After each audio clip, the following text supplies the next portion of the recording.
ពិសិដ្ឋគ្រាន់តែជាកូនកដោមួយបាទដូចជាពិសិដ្ឋដូចជាមិនពិបាកសម្រាប់សង្ហាទេបំណាច់នឹងដូចថាយើងវាយប្រកួតខ្សែក្រវ៉ាត់ហើយត្រូវប្រកួតជាយើងធ្វើអស់ពីលទ្ធភាពហើយឲ្យស័ក្តិសមជាមួយនឹងខ្សែក្រវ៉ាត់ហ្នឹងបាទពិសិដ្ឋគ្រាន់តែជាកូនកដោមួយបាទតែគូរីគីគេថាដល់តែពេលបងប្រូបតាពុនម៉ែថាព្រោះពិសិដ្ឋមួយរយៈចុងក្រោយនេះគាត់ទៅតែមានបញ្ហាជាមួយក្លឹបមានបញ្ហាជាមួយក្លឹបហើយក៏ខកខានមួយរយៈពេលទៅខកខានអាចអត់ចាំច្បាស់លាស់ដែរអាចជាប្រហែលខែដែរហើយ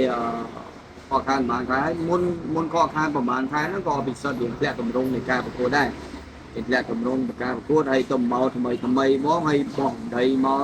ក៏ចង់ជួបវាច្រើនតែបានបែបនេះទៀតខ្ញុំថា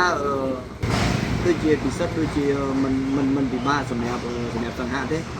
ដោយសារបូកដកមកពិសិដ្ឋគាត់ដូចតែទំដាក់ព្យាយាមបរិងរាងកាយហើយការបរិងរាងកាយក្នុងអាជីពបណ្ដាខ្ញុំដឹងមិនគាត់ថាធ្វើចង់ហាត់ព្រាមមកព្រាមអត់ដោយការដែលគេនិយាយបើសម្រាប់ខ្ញុំគិតថា